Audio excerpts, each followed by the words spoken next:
গল্প শোনাই। তার নাম হলো চাঁটাব্রত ওরফে ঋতব্রত। ঋতব্রত নতুন দল করছে। নতুন যখন দল করছে নিশ্চিত দলের একটা নাম হওয়া দরকার, আর তার সাথে একটা সিম্বল হওয়াও দরকার। তো আমার মতে ঋতব্রত দলের সিম্বল জীব চিহ্ন হওয়াই বেস্ট।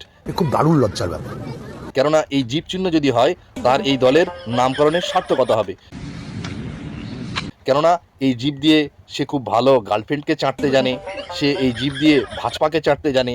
এর আগে সে বামপন্থীকে চেটে এসছে, পরে টিএমসিকে চেটেছে, কত আম পাবলিকের চেটেছে, এখন 58টা নেতার পিছন চাটছে।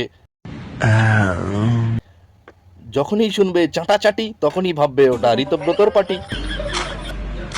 ও একটা বাজে লোক, ওর মুখটাই কেমন বেকা বাড়া, ভাল লাগে না। তো এই ঋতব্রতর চাঁটা পার্টি এর এই জীব চিহ্ন ছাড়া অন্য কোনো যদি সিম্বল দেওয়া যায় ঠিক মানাবে না, নামকরণের সার্থকতা হবে না। আশা করি কথাটা খুব একটা খারাপ বলিনি। যদি আপনাদের মতে ঋতব্রতর অন্য কোনো যদি সিম্বল দিলে ভালো হয় ওই পার্টির, তাহলে সেটা আপনি সাজেস্ট করতেই পারেন। কেননা শীত গ্রীষ্ম বর্ষা ঋতব্রত চাটাচাটি ভরসা।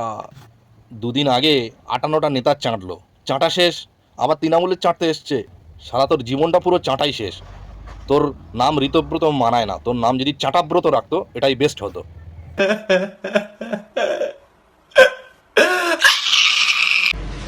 লাভ ইউ বেবি, লাভ ইউ।